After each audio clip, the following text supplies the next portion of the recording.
Hello and welcome to the Big Purple Blob Morning Show. This podcast is hosted by 6 professional family life and wellness coaches who are passionate about helping the American diplomatic community thrive through their unique challenges. We are also eligible family members with over 100 plus years of combined experience living abroad. Trust us, we know what you're going through. So relax as we share some practical advice mixed with foreign service acronyms, empathy, wisdom, and a bit of humor. Hello, everyone, and welcome. Today, we're talking about two of our favorite topics, mental and physical health. We'll discuss what it means to be mentally and physically healthy. Most importantly, we will address the question many of our listeners have, and that is, how do I know if I need help? I am parent coach Sharoya Ham, and I'm here with my amazing colleagues, team coach Angie Solly, and parenting and wellness coach Susie Church Brown. Together, we have over 40 years of experience in helping kids, teens, and parents achieve mental and physical wellness. So ladies, are you ready to do this? I'm ready. Let's talk about I'm ready. health. All right. First I want to know is how is your holiday prep going?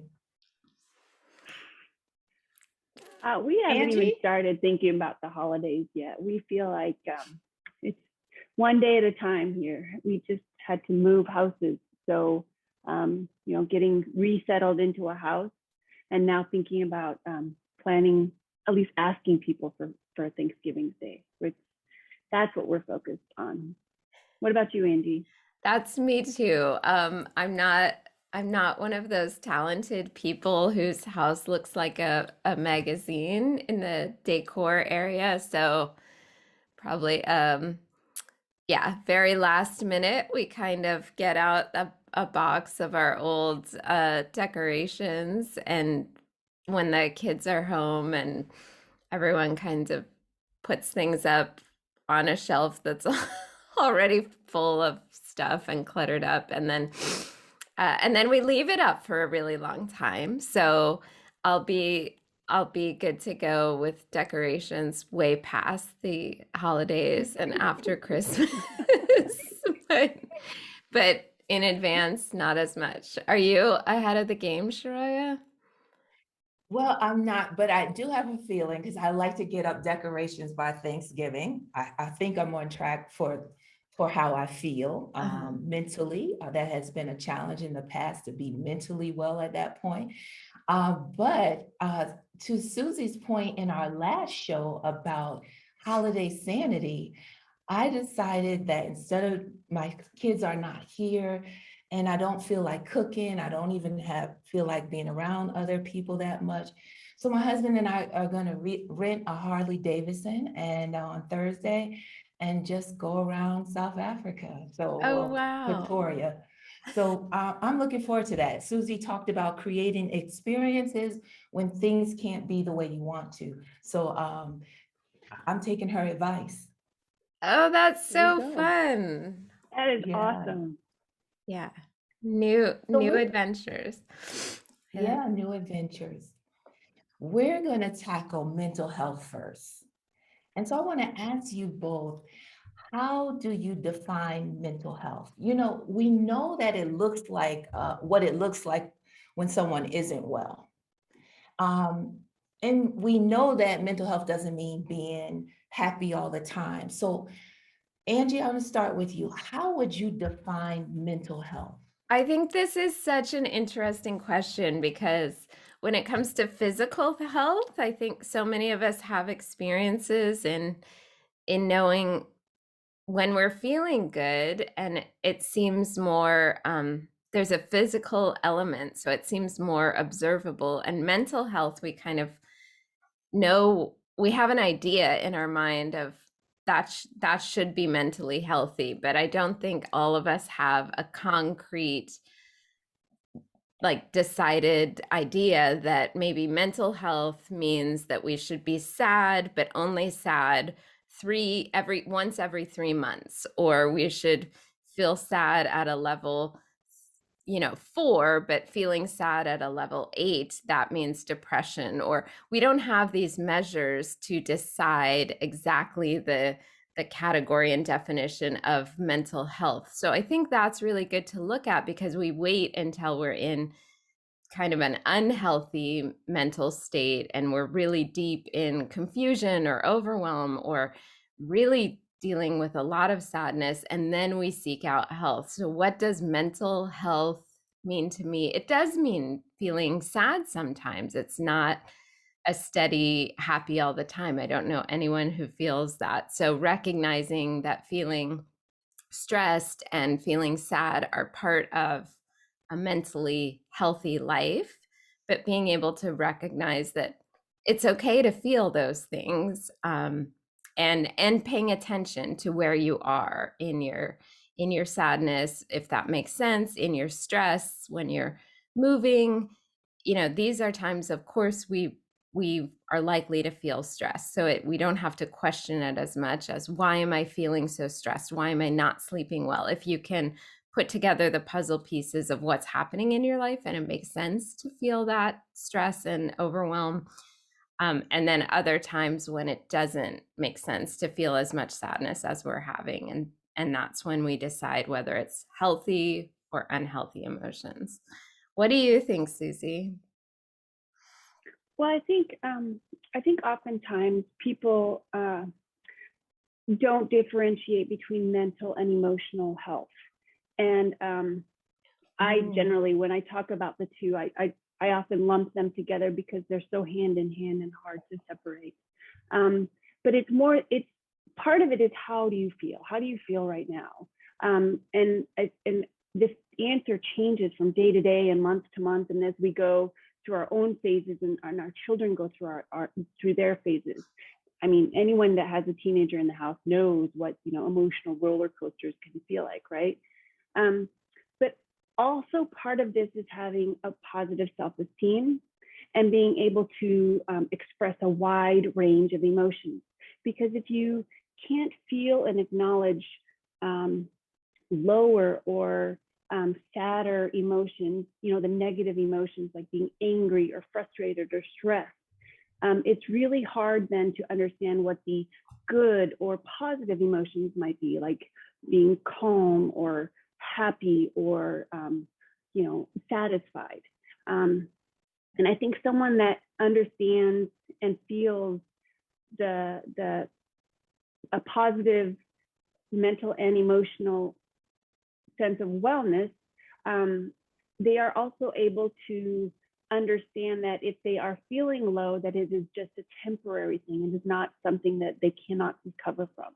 So, just to understand that it is not just, I am sad and that is how I will always feel. And one more point is, the ability to rebound from stress. And I think that especially those of us that are able to understand that this is stressful, or this is hard, this is challenging for me right now, helps to build a growth mindset, right? Like, I can't do this right now, or I can't do this yet, but I will be able to. And that's a positive way of looking at the situation right now. So a positive, healthy mental and emotional state. Susie, I really appreciate that point about, differentiating between the emotional and the mental state. And I believe psychiatrists, psychologists, mental health professionals will use the 2-week benchmark to kind of, for you to evaluate these emotions. Have they been consistent? Have they, like you said, have you not been able to bounce back? And that kind of gives them a red flag if it's like been consistent and goes over 2 weeks, that really they need to take a deeper look. And so I think mental health is really being at a place where you can experience enjoyment of your life yet also deal with these stressors and situations that come into your life that aren't so pleasant, and are you're able to rebound. So that brings me to the question is, well, someone might say, well, I am rebounding, maybe one day or 2 days, but then I'm right back into the pit of sadness or loneliness. What do I do? When should I step out and get help? So I'm going to go to you, Susie. What do you think? How does a person know that they're not well mentally? Well, I think it's really important to be able to honestly ask yourself different questions to have a good sense of what state you're in, right? And this is exactly where something like journaling might be very useful, because you can take the time to jot down the answers to a few questions, and I'll give you some examples, and then you can kind of track over time how you're doing. Um, am I able to recharge? What does my me time look like? Do I have a sense of contentment? Am I able to show gratitude and appreciation? Do I feel loved? How much of myself do I give to myself and to others? And am I happy with that balance? These are sort of just check-in questions. But I also think that it's really important that we unstigmatize getting help. Going and speaking with a counselor isn't a bad thing, even if it's just to check in and have that professional to be able to just converse with and have an evaluation of your mental state isn't a bad thing. It's something that you're doing for yourself, and anything that you're giving to yourself in order to be high performing and high functioning is me time. And me time is important. Great point. Yeah, that's so Angie, true. what are your thoughts? Mhm. I think too that that sometimes we can think mental health looks maybe a little messier than we think it looks, right? I think a mentally healthy person can experience extreme sadness, extreme stress. You can have a day when you lose your temper and you're yelling at your kids. But I liked your idea of journaling, Susie, because it's that extended point of view, of like, I'm going to feel this way all the time. That thinking that this is somehow long term, kind of feeling really permanent, and there isn't that perspective on yet, like you said, like I haven't done this yet, or I want to stop feeling stressed after we settle in or something. If you're just thinking, I'm just going to feel this stress and this anxiety and this, extremely heavy weight on my shoulders, and it's never going away, that really is different than, oh, I've had a really rough week. And now I'm really enjoying my day out and my run and whatever I'm doing, recognizing those moments of contentment. And oh, today was a really great morning, and the afternoon kind of fell apart, but this morning everything went well and I had great conversations and I was really enjoying these moments of life, because it's easy to overlook those and then feel like the entire week was miserable and kind of a disaster. So journaling, paying attention to recognizing, okay, there's these small moments where I'm just feeling hopeful and I'm feeling content, and those count too. I would just kind of piggyback back on what you both said, and I just want to hone in on the point of tracking. It is so important, because not just for you to see how often this is happening, but if you do go to the doctors, having that record of, there's two things I would like to recommend that people track, and that is sleep and mood. And you guys, please add to it if there's something else. But usually when you're overwhelmed, you're sad, you don't want to, try to track so many things, but sleep is so important. And then mood, you want to check your mood. You can check it maybe twice a day. How was it when you woke up in the morning? How was it midday? And that information can help you see, is this really every single day? Like you said, Angie, sometimes when you're in it, it feels like it's going to last forever and that it is happening all the time. But there may be days where you are engaged in an activity and you recognize you don't feel the anxiety or sadness or just nervous those days. And so you can kind of connect some dots before seeking out support and give it a try. Like, should I tweak my schedule? Should I get up earlier? Should I add more things or take some things away from activities from my schedule? So I think it is important for that tracking. And like you also said about the journaling and taking time to have gratitude can also change your mindset and your emotional state. Anybody like to add on to that before we go to our physical wellness? There's three things that I think add very well to mental and emotional wellness. One is optimism. And optimism is basically your state of mind and your ability to have a positive outlook. It's not just glass half empty, half full.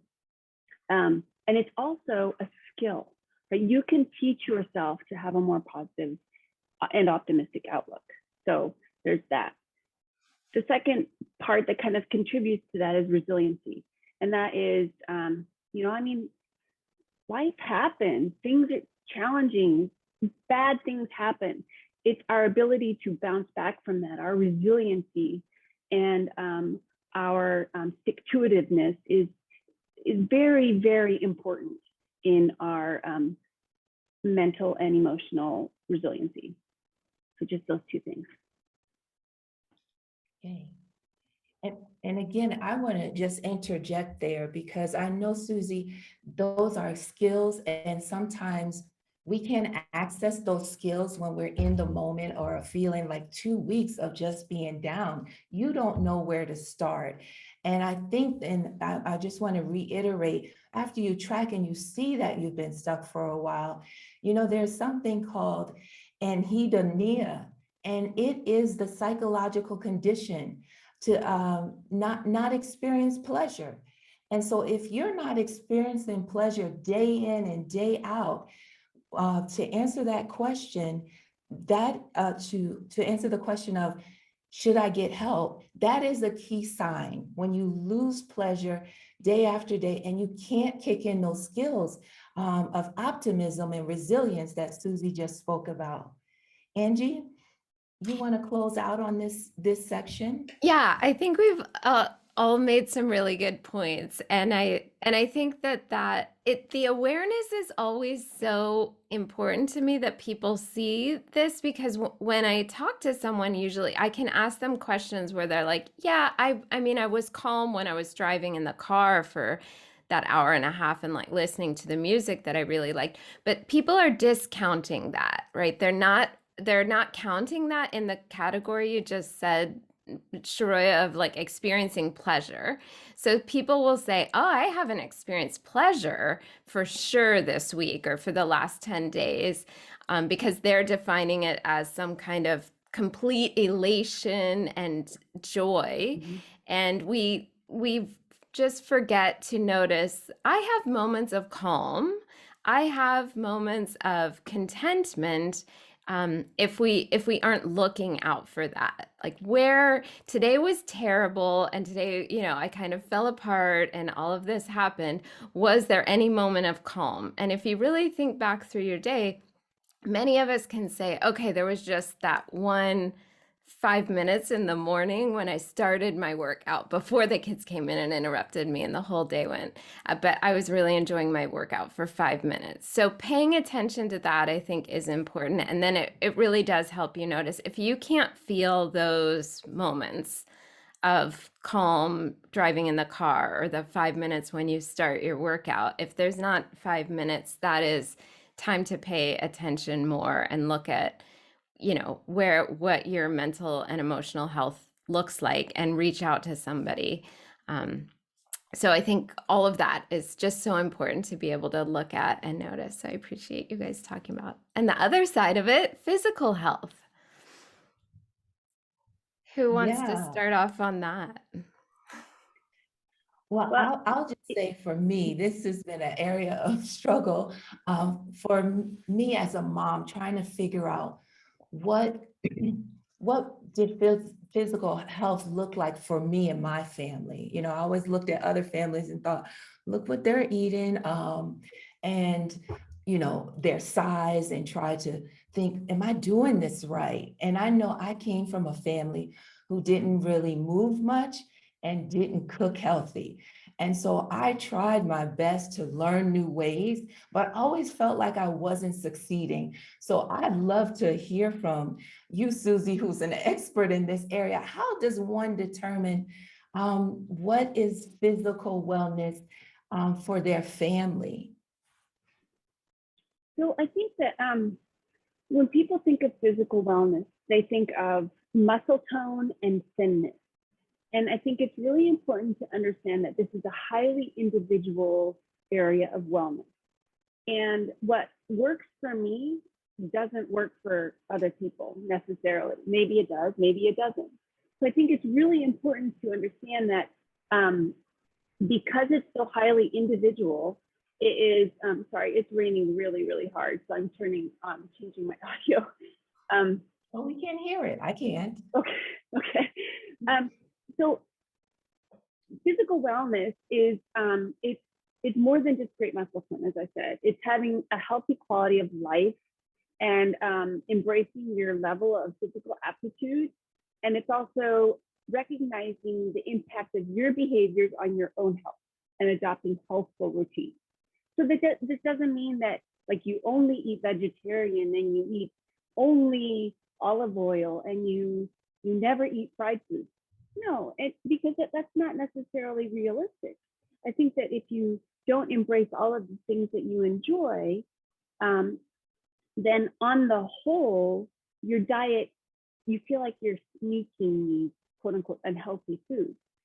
If instead you embrace the wide spectrum, and then in general, you are eating from these maybe darker, leafier greens and you're exercising regularly, that's what your normal day looks like or normal week looks like, then that's a healthful lifestyle. Included in this is getting enough sleep, because as you said, like if you're not sleeping enough, every emotion is like exacerbated and made to feel like 50 times bigger than it should. And you're not especially productive or mentally astute, right? Eating healthful foods, staying well hydrated. Oftentimes people don't think about staying well hydrated as part of their physical wellness, but a very large percent of us are walking around in a state of mild dehydration. And because our body is brilliant in many ways, but figuring out the difference between a thirst signal and a hunger signal is not one of our human skill sets. We snack instead of getting a glass of water. Also staying active. All of this is part of being physically well. So it's also feeling confident in how you move, feeling confident in what you are doing, having a sense of ownership over your physical accomplishments. All of this is really important and a part of feeling physically well. And I should also say that generally, the older you get, the more wise and wisdom you gain, the more you start to realize how unimportant thinness is and how unimportant counting calories is. And instead, you focus more on the things that actually matter, which is, an overarching, generally helpful lifestyle. I could go on about this for literally hours, so I'm going to try and keep it not preachy. Sorry. Susie, these are good points, and I think it ties in with the mental health. So I like that you said it's that maybe indulging in sweets occasionally is part of physical health, right? That's a balance, like us saying, falling apart and losing your patience, it's part of mental health. If it's occasional, it's just not the the whole picture of eating healthy all the time and always and never missing your workout is what we think of as like, oh, great, that's physical health. And we have these like unachievable goals kind of in our minds sometimes, as if, oh no, I ate one sweet, I ate one piece of my kids' Halloween candy, and now my physical health is over and out the window, so I might as well give up. So I appreciate your insights. Well, and oftentimes people have what they consider to be a slip. Like you just said, I had a piece of Halloween candy. Well, geez, now I may as well just eat the whole cake. Mhm. I mean, that there are inappropriate foods, sure, but those are the foods that maybe you eat a smaller quantity of.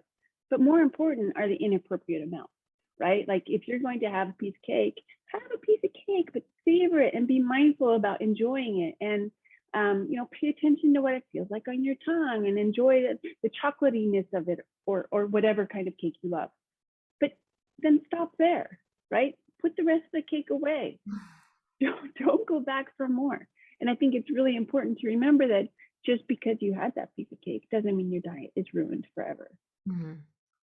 Yeah, Angie, I love how you connect the two about mental health and physical health. It's that longevity of how you're feeling and what you're doing, right? And so I would say that 2 week marker, if you're eating, because sometimes for me, I know I can get on that sugar binge. And I do usually kind of like, okay, give myself a week and then pull it right back. Because if I don't, I am headed into a terrible place of just indulging day after day after day. But I want to say recently, I went on a hike, and the leader of the hike put a scale down on the ground, and I never saw a smart scale before and didn't realize they can do a full body assessment just by stepping on the scale. And that scale told me I was about 6 or 7 years older than I am. And I was upset. But you know what? I recognize, okay, that's a sign, to keep improving, but also to acknowledge I am nowhere near where I could have been. I've made substantial changes to the way I grew up.